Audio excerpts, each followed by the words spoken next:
As we reported extensively on this broadcast, the left-wing activist group ACORN is now under investigation in at least 13 states for widespread voter registration fraud. Michigan's Attorney General Mike Cox is investigating several cases of registration fraud in his state, including cases tied to ACORN. Attorney General Mike Cox joins us tonight from Farmington Hills, Michigan. Mr. Attorney General, good to have you with us. It's good to be here, Lou. How serious, how widespread are the cases you're now investigating of voter registration fraud? Well, Lou, that's what we're trying to get to the bottom of. We've charged 3 people over the past week, one with ACORN, 2 others just yesterday with a group called the Community Voters Project, which is a similar third-party group. It's not connected with local clerks, and they put pressure on their employees. There's a quota system, and the employees go out and they, with gross neglect, gross negligence, go out and get these bogus registrations, you know, with Mickey Mouse, Donald Duck, the whole 9 yards. And as you know, and as I know you reported upon, even the New York Times indicated last week that over 30% of the ACORN registrations are bogus, fraud, or fake. And that should be disconcerting to anyone who cares about free and fair elections. Free and fair elections and federally supported organizations like ACORN, as much as 40% of their money coming from the federal government. I don't believe most taxpayers even understand that.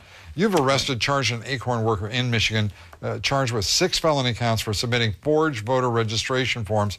Tell us about that case, if you could. Sure, Lou.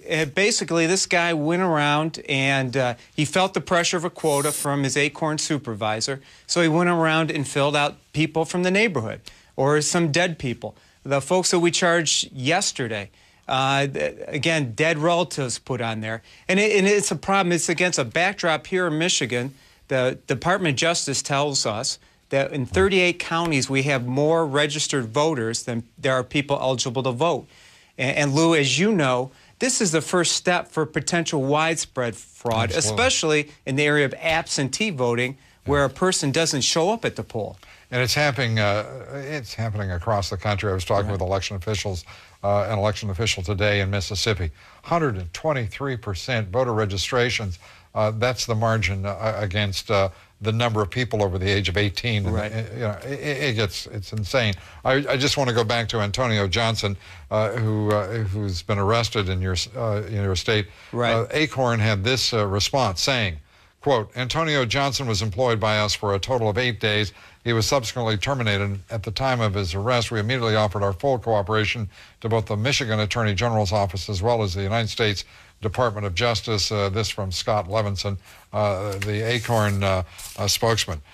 Would you describe the kind of cooperation, the response that you are getting from ACORN? Well, apparently they're not talking to each other, Lou, because the local director here in Michigan said that even if we get Mickey Mouse on the registration form, we're not going to filter it out. We're not going to stop it. Now, you, I, and everyone out there watching knows that Mickey Mouse isn't going to be a registered voter in the state of Michigan, but they're still going to try and pass that. But unfortunately, with more, you know, John Smith, any other number of names, that might get by local clerks and cause legitimate fraud. And it's absolute shame.